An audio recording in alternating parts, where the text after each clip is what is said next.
Uncertainty and outrage as international students across the United States try to navigate President Trump's controversial student visa policies. Hello, I'm Anand Naidu, and this is The Heat.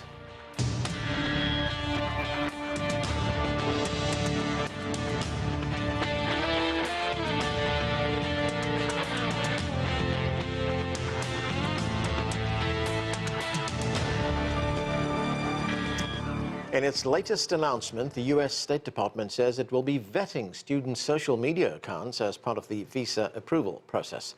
This is the Trump administration's latest move to crack down on student visas while taking on institutions of higher education. International students across the United States are now in limbo as they try to salvage their academic careers. To discuss this and more, let's bring in our guests, both from Maryland. Joseph Williams is a former senior editor at U.S. News and World Report, and Peter Kuznick is a professor of history at American University. Thanks to both of you for being with us. Peter, let me start with you. Let's start with what's going on at American University. You are a professor there. The university hosts a significant number of international students, almost 2,000, and also has a large number of international faculty. So what impact are these Trump rulings having on the international student community there, and how is the administration responding? American University is confronting this same problem that students and faculty are confronting all across America right now. They're Chinese students especially, but international students overall make up a significant proportion of most good university student bodies in the United States and a significant portion of faculty members.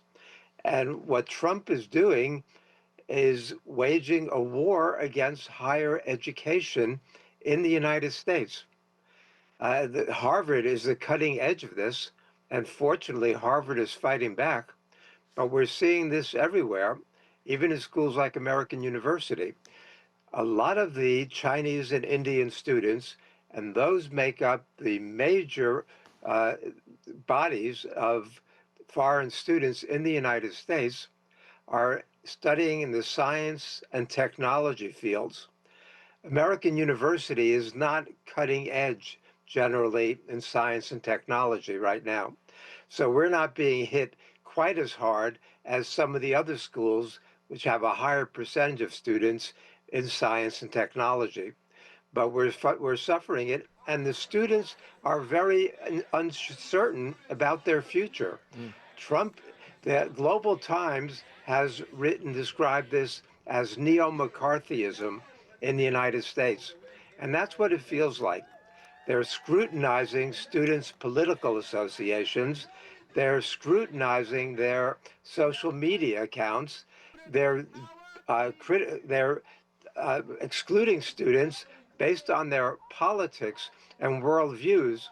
So it's creating a climate of fear and uncertainty among students and faculty of a sort that we have not seen in the United States since the McCarthy period in the 1950s. This is very destructive for America, very destructive for China and India and the rest of the world. And it's the United States, which was once in the forefront of education globally, is now being seen as a pariah, as a place that's unsafe, as a place that's backwards, regressive, and that a lot of students are choosing not to come to anymore. Well, Peter, you mentioned Harvard University, and you say it is at the cutting edge of the response from universities around the country. If we look at what the Trump administration has ordered Harvard to do, it wants Harvard to limit pro-Palestinian protests. This is all being done ostensibly to combat what the administration here says is anti-Semitism. There's also a pushback from the Trump administration against DEI policies. Let's listen to what some Harvard University students say about this. Let's listen. If there is anything to learn from this Jewish history, it's that when we push people out of our schools because of their identity, it's a symptom of a morally bankrupt politics. Trump has begun a dangerous march to roll back civil rights in this country. The attack on Harvard and its international students is part of a deeper effort to defund and dismantle the academic world. So, Peter, how is all of this going to affect academic freedom, the students' ability to think critically, to make known what they feel? I mean, this is what education and universities are all about. I was a student in the late 1960s. Those years and the 70s, when I was still in school, were marked by the anti-Vietnam War protests. In fact, the Vietnam protest movement had a major impact on the thinking of Johnson and of Nixon in limiting what they were doing during the war. If there were some who wanted to crack down on student protest, but they didn't succeed in doing so. Now there are people in the Trump administration who want to crack down on student protest and freedom of speech. This is very, very dangerous. And the crackdown is at best a kind of McCarthyism, but it really threatens America's freedom of speech. And we're seeing this in a number of areas, but they're using the charge of anti-Semitism as a cover for what really is simply an assault on First Amendment rights in the United States. And in fact, some of the people who are loudest in their condemnation of anti-Semitism are the worst anti-Semites. And so, but in the Trump administration, they're using this as an excuse to crack down on student speech, on faculty speech, on hiring, on programs. I mean, we haven't seen anything like this since the 1950s, when the country repudiated this and rejected McCarthy and his McCarthyite allies, mostly in the Republican Party, but many in the Democratic Party also. Now they're doing it under the guise, on the one hand, of anti-Semitism, but on the other hand, of China posing a security threat to the United States. All right, let me bring Joseph Williams into this conversation. Joseph, good to see you. Now, there are many international students who've had their visas already revoked, and others really don't know what's going to happen. I mean, there are many students, of course, who travel home for the summer, and they don't know whether they could be returned. Others have decided not to go home for that very reason. Here's one student. Let's listen. I think it started when they were cutting funding. But the one moment that changed it was when students from Tufts University were snatched from the street. So, Joseph, there are some judges in the country that have consistently blocked moves by the Trump administration on a number of these actions. But it's in limbo right now because there's appeals against it. Some of these rulings still stand. I mean, what role can the judiciary in this country play in putting an end to this? The judiciary is playing a very important backstop role right now in that a lot of these decisions, a lot of these rulings by the Trump administration are being blocked in court. They're designed, however, to go all the way to the Supreme Court. The interim steps were having an appeals court and having a district court block all these federal orders. Yes, that's well and good, but it still creates a state of uncertainty, a state of limbo, which almost is exactly what the administration wants, is for people to feel uncertain and to feel kind of fear. And ultimately, they are designed to go up to the Supreme Court, but that's no guarantee that the Supreme Court will see things the way the institutions do, or the way the students do, the way the people who are protesting these through the courts and filing lawsuits. The Supreme Court has a 6-3 supermajority. Now, sometimes they've upheld what people consider the rule of law, but other times they've instituted a stopgap here and there, and they've let the administration proceed temporarily on those bases, and we still don't know exactly what that means. So they'll send them back down to the lower court, and meanwhile, time marches on, and the longer the game is played, the more it is to the administration's advantage, because you have schools that are trying to keep up, there are legal fees that are ensued, there are all kinds of delays and confusion, and the school year marches on. We don't know who's going to be admitted, we don't know when they'll be admitted, we don't know when the final say will actually happen, because the Supreme Court issues major decisions only during the spring. So it's a lot going on. Uncertainty is the administration's friend here, and I think even having the courts on their side is no guarantee that things will come to the conclusion that people want them to. Yeah, Joseph, as far as Trump is concerned, it wasn't always this way. If we remember back to the campaigns, he campaigned by saying that, look, if you get your degree in the United States, if you get any higher qualification, then you should be allowed to stay in the United States. And let's listen to some of what he had to say during the campaign to remind ourselves of that. Let's watch. What I want to do and what I will do is you graduate from a college, I think you should get automatically as part of your diploma a green card to be able to stay in this country. And that includes junior colleges too. Anybody graduates from a college, you go in there for 2 years or 4 years. If you graduate or you get a doctorate degree from a college, you should be able to stay in this country. So, Judge, the question is, what changed?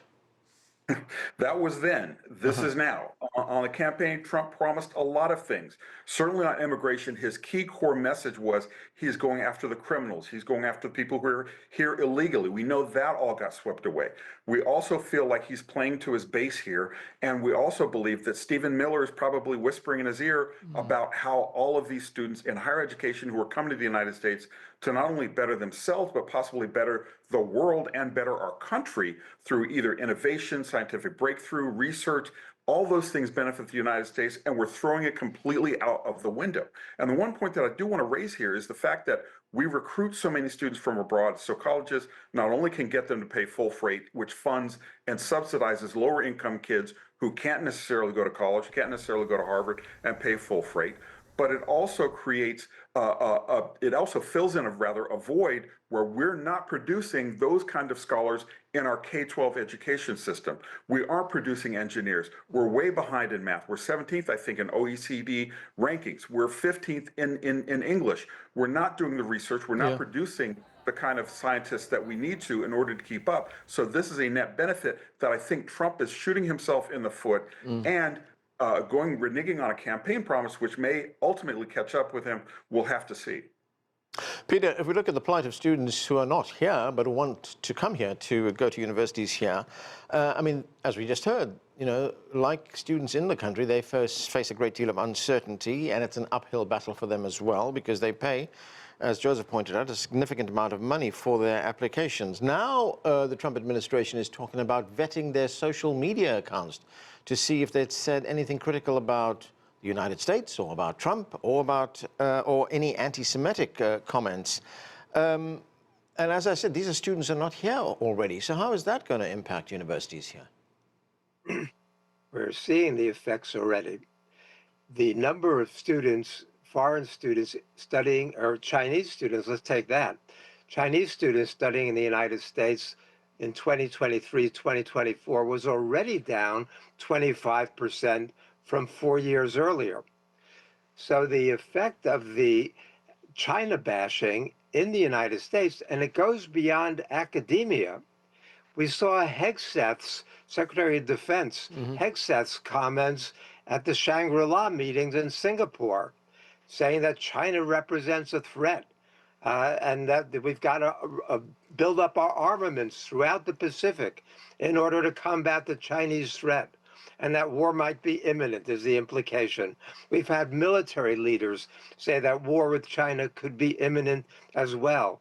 We've got this trade war that Trump started, and now there are accusations going back and forth about trade and who's not living up to the Geneva Agreement.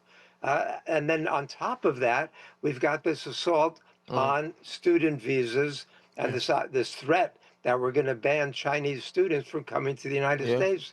So there's an air of uncertainty and an air of fear. Okay. And that's the opposite of what you need on a campus, where there has to be an openness, a dialogue, a willingness to try out ideas that might bring down the wrath of the Trump administration. Right, Peter, I've just got So this is a different climate. What Trump talks about, make America great again. What we're really seeing is not MAGA, it's MATA.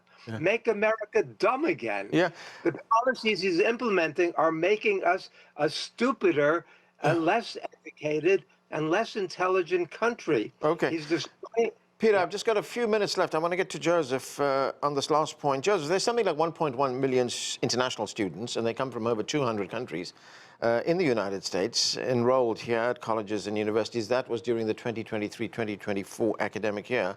And according to the data we've seen, this translates into something, a contribution to the U.S. economy of something like $44 billion and 400,000 jobs. Is there no recognition of that on the part of this administration? Apparently not. We're entered into very much a nativist, xenophobic era of the United States. There's no turning back from that now. Certainly we have people in the White House who seem to feel that way. And combined with the extension of the tax cuts, combined with the cutting of the social safety net, combined with the continued upward transfer of wealth from the lower class to the upper class, it seems like we're going to be a very precarious economic state. I mean, already the bond market has a lot of issues with Trump's tariffs, and our trading partners are kind of suspicious. So it is not a good look for us at all to kind of shoot ourselves in the foot again by banning foreign students who are responsible for so much economic activity and so much economic growth in the United States. It really seems like folly that's not been very well thought throughout at all. Okay, Joseph Williams, Peter Kuznick, thanks for being with us. Chinese students make up the second largest group of international students after those from India and have been singled out by the Trump administration. Let's get more now from CGTN's Tony Waterman. At this point, it's unclear exactly how the U.S. will determine whether a student has connections with the Chinese Communist Party or what fields of study are considered critical. But if history is anything to go by, it's likely to involve science and technology. So things like semiconductor or aerospace research. These are areas of increasing competition and distrust between the U.S. and China. And during his first term in office, President Donald Trump stripped mostly graduate-level Chinese students of their legal status if they were researching cutting-edge technologies. Now, in addition to revoking visas, the Trump administration says it will also enhance the scrutiny of new applications coming from students from China and Hong Kong. Beijing has condemned this latest move targeting Chinese students and says it has lodged a complaint with the U.S. government. We are following developments. China believes that education cooperation and academic exchanges should not be disrupted. We urge the U.S. to protect the lawful and legitimate rights and interests of all international students, including those from China.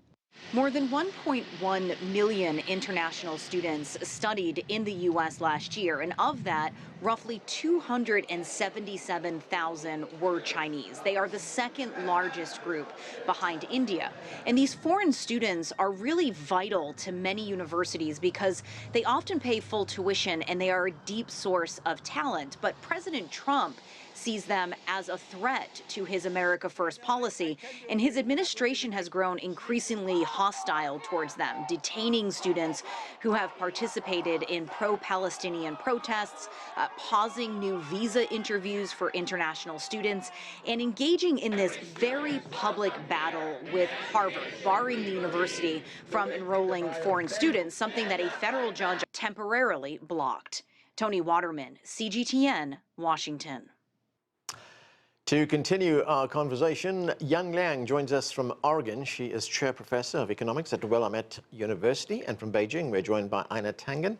He is a senior fellow at the Taihe Institute and founder of Asia Narratives on Substack. Thanks to both of you for being with us. Einar Tangen, we have seen how the Trump administration is singling out the Chinese student group here in the United States. But if we go back, let's go back all the way to 1978. That was a time when the first group of 52 Chinese students arrived in the United States to attend American universities, and that was just before the formal establishment of U.S.-Chinese diplomatic relations, which took place in 1979. Now, the Trump administration is stating that it will aggressively revoke the visas of Chinese students, including those with connections to the Chinese Communist Party or studying in critical fields. The State Department says new policies would put America first, not China. What are your thoughts on these new policies? Well, I mean, apart from the hypocrisy, America is a nation of immigrants. This kind of idea that you want to get rid of those people who have, the most brains, talent, and drive, who are made it into the top institutions of America, for some political reasons, smacks of desperation, quite frankly. Liang, what do you think? I mean, you are a professor of economics at Willamette University, and if we look at some of the fields in which Chinese students are studying, according to US News and World Report, Chinese students make up 23% of students in math and computer science, 17% in engineering, 13% in business, 11% in social sciences, and 26% in other disciplines. I mean, how will the lack of Chinese students in these particular disciplines affect universities? Yeah, I think that's a great question. I think echoing what Einar was talking about, I think this is a very much self-defeating policy. The U.S. is going to lose on three different dimensions. On the economic dimensions, without these Chinese students, who, by the way, contributed about $14 billion to the U.S. economy just last year, that economic impact will be huge, especially to some of the higher learning education institutions. And so that's the economic blow, I think, to the U.S. economy. And second, as you just mentioned, Chinese students are very valuable in many of these STEM fields. As a matter of fact, 1 in 6 STEM graduates are Chinese nationals, and 1 in 50 in the STEM undergraduates are of Chinese nationals. So they really, I think, constitute a very important, force in driving the U.S. technological innovations and also technological entrepreneurship. The more than half of the U.S.'s unicorns were founded by at least one of the immigrants, and a quarter of them have founders who entered the U.S. as international students. So I think this will produce really long-term negative impact on the U.S.'s technological capacity. And last but not the least, I think this act really also shows the U.S. is walking back, in terms of its value that it has long embraced, right, as an open, inclusive society that provides opportunities for others. So I think this is a big impact on the U.S.'s so-called soft power. Not to mention, I think all these students are really building a bridge between the two countries when it comes to understanding, when it comes to cultural exchanges. So cutting off the ties, I think, really harms actually both countries. Yeah, that's a good point you raised there. Anna Tangen, it's something that the Chinese president, Xi Jinping, has championed himself, people-to-people exchanges. And if we see these kinds of policies being implemented, we're not going to see the kind of relationship that China wants with the rest, with the United States particularly, and also the effort to improve relations, are we? No, we're not. And, when I talk about desperation, I mean, clearly, why are you going after students? They can't really defend themselves. This is like taking candy from children. What I mean by this is, Donald Trump wants to make an economic deal, and he's decided he's going to use everything in his power to try to force China to give in. And, I think he's seriously miscalculated. I mean, this is an issue where there's no one in China that has any sympathy for the U.S. government. It's pulling China together. It's not tearing it apart. And globally, countries have to wonder. I mean, India is the #1 space. They have to kind of wonder, well, what happens if Donald Trump decides he doesn't like India? Is he going to come after some 300,000 students who are studying in the U.S.? These are the kind of uncertainties that Donald Trump is creating, and it's not to America's advantage. Liang, as Einar pointed out, Chinese students come in second behind India as part of the U.S. international student population. And according to the Institute for International Education, there are an estimated 277,000 Chinese students here in the U.S., just over 277,000. They're pursuing graduate degrees, postgraduate degrees as well. Here is one of them attending Harvard University. Let's listen. Others are relatively relaxed. They feel like even if we're anxious, we can't do much, because at Harvard and in the U.S., the voices of Chinese students have been almost not heard, and we've always been a neglected group. So, Liang, what recourse do these students have? I mean, are they at the mercy of these policies that the Trump administration is implementing? Well, you're right. I think, the students and their families, of course, do voice a lot of anxieties and, amid this uncertainty. But at the same time, I think Trump's decision or his policy is not going to go unchallenged. I think, just in the month of May, we have already seen so many lawsuits against Trump and his administration by individuals, institutions, and according to some of the legal scholars who track these lawsuits, basically show that Trump lost 95% of these lawsuits. So I think, the Chinese students at this point, for one, is I think there may be some legal route to be able to, help them. But at the same time, I think waiting to see more clarity of these kinds of policies, because right now the policy is so vague, right? Anybody who has so-called connections with the Communist Party or who studied the STEM field, I think that is just so broad and so vague. It's very difficult to know exactly what's going to happen. But also, I would also argue that, as we know, Trump's, MO is always shock and awe, and then he will walk back, right? Trump always chicken out. I think this has been the internet meme these days. So it's not very clear that Trump is really going to determined to cut off ties, especially he has seemed to back down in his tonality, at least, to say the Chinese students are going to be fine. So I think it just remains to be seen. He always has these kinds of policies that are very, without any deep thoughts, and he would walk back. So I think just it remains to be seen, and just play cool head. And as Chinese, the government has made it very clear they condemn this, but they are not going to take any retaliation measure at this point because everything is still in that very fluid situation. Yeah, that's right. The U.S. judiciary has tried to block some of these moves by the Trump administration, but there's still a lot of uncertainty and students are still left in limbo. Einar Tangen, one other point. Do you see Chinese students now looking at alternatives, looking at going to universities perhaps in Europe, perhaps in the United Kingdom, Singapore, Australia, for instance? Yeah, absolutely. I've talked to, anecdotally, I know that I've talked to a number of parents who had previously said that they wanted their children to go to school in the United States, who are now just saying it's not worth the gamble. They don't want their child enrolled and all of a sudden to be kicked out on some sort of pretense. You have to understand, I don't think the average American, Chinese parents put so much effort and time into their children's education. They plan years in advance. They'll even send their children at younger ages to the United States, so they learn native American, attend prep school or high school, and then apply to prestigious universities based on a lot of studying and hard work.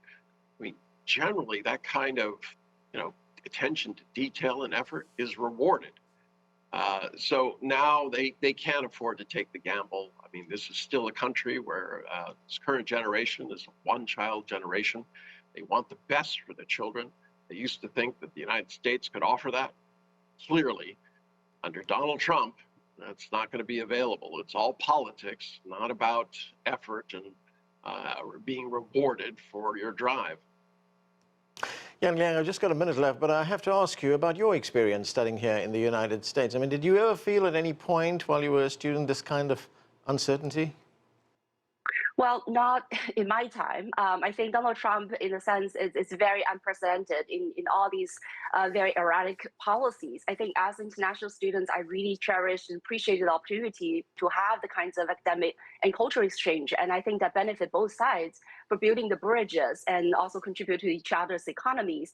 It is true that more than 86% of the Chinese students eventually return to China, but it is also true that over 80% of the PhD recipients of the Chinese stay in the US and work here for at least for some time. So I think it's really a win-win cooperation. It's very valuable people to build exchanges. And I think the US in this very paranoid